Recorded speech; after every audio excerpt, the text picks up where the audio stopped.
suis pas content, c'était la cérémonie d'investiture. Oui, la cérémonie d'investiture. De Donald Trump, enfin, ça y est, il est officiellement président des États-Unis d'Amérique. Et de nombreux commentateurs politiques ont souligné l'humiliation de la France, puisque, tenez-vous bien, le président français n'aurait pas été invité à l'investiture de Donald Trump. Mais qu'est-ce que vous racontez ? Vous en avez pas marre de balancer des fake news ? Putain, mais ça, c'est les médias d'aujourd'hui. Vous êtes même pas capable de regarder une image. Il est là, le président français. On le voit très clairement. Il est au 3e rang, Bernard Arnault. Il n'y a pas que notre président qui était présent. Il y avait aussi de nombreuses personnalités politiques de droite. Il faut quand même le reconnaître. À l'image d'Éric Zemmour, qui a été, tenez-vous bien, personnellement invité. Alors, 2 figures de votre parti sont à l'investiture de Donald Trump, Éric Zemmour et Sarah Knafo. Ils ont été invités par l'entourage de Donald Trump. Comment ça s'est passé ? Exactement. Sarah Knafo et Éric Zemmour ont, depuis maintenant 2022, puisqu'Éric Zemmour a eu l'occasion d'échanger avec Donald Trump pendant la présidentielle française, et Sarah Knafo, qui a tissé un lien avec les conservateurs américains tout au long de l'été, ont été invités par l'administration Trump pour assister à l'investiture. Et ça fait plaisir quand même de voir qu'on a encore des politiciens français comme ça qui attirent l'attention. Non, on me fait signe en régie.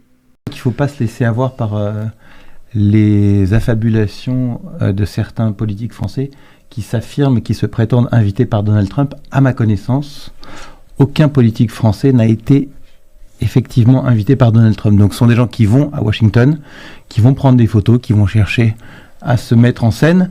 Aujourd'hui, l'homme fort de l'Europe, c'est une femme, c'est Giorgia Meloni. Et en ce qui concerne la France, Donald Trump est quelqu'un de pragmatique. Il lui reste encore 2 ans et 3 mois à tenir avec Emmanuel Macron. Il ne va pas inviter des personnes représentant des micro-partis à Washington en tant que tels. Donc, ils seront là. Ceux dont on parle dans les médias français sont à Washington, prendre des photos, vont chercher à faire ce qu'on appelle des photos ops. Ils vont prendre des gens pour se mettre en photo, faire des selfies et des choses comme ça, mais ils ne sont pas officiellement invités. Alors ? Dites-moi pas que c'est pas vrai. Il aurait menti. Mais c'est pas possible ça, Eric. Tu t'étais fait tout joli, t'avais mis ton petit smoking de 0,07%, t'étais nickel et en plus t'étais même pas invité. Après, la bonne nouvelle avec cette investiture, c'est qu'elle a quand même été l'occasion de trouver enfin une qualité à Joe Biden. Il est propre. Si, il a tout rendu en l'état. Tiens, il a donné les clés à la concierge, c'était nickel. Il a même pris le temps de gracier 5 membres de sa famille et un homme coupable de meurtre de façon préventive. La grâce préventive. La grâce préventive. Le mec a inventé Minority Report à l'envers. Non mais vous marrez pas en France, hein, parce qu'ils sont là en mode ah putain, mais il y a vraiment qu'aux États-Unis qu'on voit des trucs comme ça. Attendez de voir les 3 derniers jours de Macron dans son bunker. Ouais, à mon avis, la liste, elle va être très très longue des mecs qui va gracier. Ah, parce que ça, c'est bien les Français, cocorico, on se fout de la gueule des autres. Là, c'est comme tous les cons qui sont en train de se foutre de la gueule d'une nana parce que s'est fait escroquer 800 000 balles par un faux Brad Pitt. Les gars, on s'est tous fait enculer 1200 milliards par un faux Kennedy. Et d'ailleurs, ces 1200 milliards qui maintenant font 3000, il va falloir les rembourser. Heureusement, soyez rassurés, le gouvernement a des pistes. Et si le gouvernement demandait aux Français de travailler 7 heures de plus gratuitement par an ? La ministre du Travail, Catherine Vautrin, remet cette idée sur la table, une mesure qui pourrait plaire au gouvernement pour financer certains secteurs et aider à combler le trou de la sécurité sociale. Par exemple, 1 jour par an, 10 minutes par semaine ou 2 minutes par jour. Envisager de travailler quelques heures de plus sans être payé, cette idée même divise les Français. Comment ça divise les Français ? C'est-à-dire entre qui et qui ? Entre ceux qui veulent pas et ceux qui veulent pas du tout ? Après, moi, j'y connais pas grand-chose à ces histoires d'économie, donc je fais confiance aux experts. Et à notre ministre, d'ailleurs, notre nouveau ministre de l'économie, Éric Lombard, qui, et en tout cas, ça, on peut le saluer, semble avoir pris la mesure de sa mission. Je me sens un peu comme Spider-Man aujourd'hui, tant ma tâche et les enjeux sont immenses pour la France. Putain, mais c'est quoi votre problème avec Spider-Man ? C'est quoi le... Enfin, il y a des royalties, et Marvel vous file du fric, c'est les placements produits, il se passe quoi ?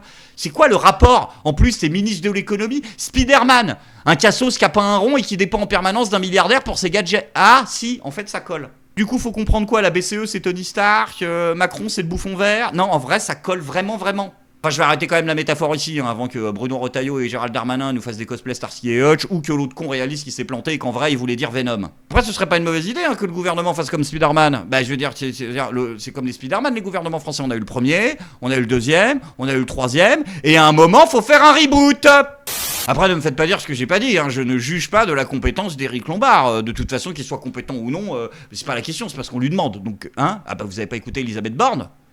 Vous avez reconnu que vous n'étiez pas, je cite, spécialiste des sujets liés à l'éducation. Ça tombe mal quand on est ministre de l'Éducation nationale, non ? Je crois pas qu'on attende d'un ministre qui soit un spécialiste de ces sujets. Ah bon? Je savais pas. Alors là, tu me surprends un peu, Elisabeth. En tout cas, merci pour le cadeau. Une excellente excuse à ressortir dès votre prochain entretien d'embauche. Après, elle a raison, Elisabeth, hein, c'est un style de vie. Bah, bien sûr, moi je te soutiens, je fais tout comme toi. Pareil, mon boulanger, je lui ai jamais demandé de savoir faire une baguette. Je bouffe de la brique 3 fois par jour. J'ai un médecin lamentable, j'ai un herpès au burn, ça fait 3 ans qu'il est là, il veut pas partir. Mon électricien, il sait même pas connecter de fil, j'ai 3 incendies par an dans la baraque. Tu as totalement raison, Elisabeth, on ne demande absolument pas à un ministre d'être le plus compétent ou même compétent sur un sujet. Par contre, on lui demande 3 choses. Premièrement, d'être intéressé par le sujet de son ministère, chose que tu n'es pas. De s'entourer des plus compétents pour gérer les questions de son ministère, chose que tu ne fais pas. Et enfin, de les écouter, de mettre en place leurs suggestions, chose qui ne t'a même pas traversé l'esprit. Après, on va pas en vouloir beaucoup à Elisabeth, hein, elle est sous tension en ce moment. Bah oui, elle a des petits problèmes de carte vitale, non ? Le 23 novembre, chez nos confrères de France 2, vous disiez la chose suivante: si le budget de la sécurité sociale n'est pas adopté, il n'y a plus aucune solution, votre carte vitale ne marche plus, il n'y a plus de retraite. Est-ce qu'elle fonctionne, votre carte vitale, aujourd'hui ?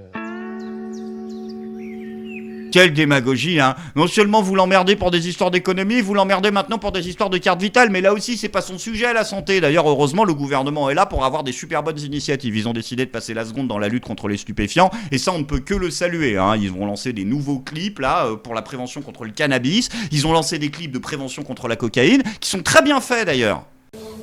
Ok messieurs dames, c'est le coup d'envoi, on se dépêche. Ça manque d'assaisonnement. Là il manque quelqu'un, on se grouille. Ça va pas ça les gars.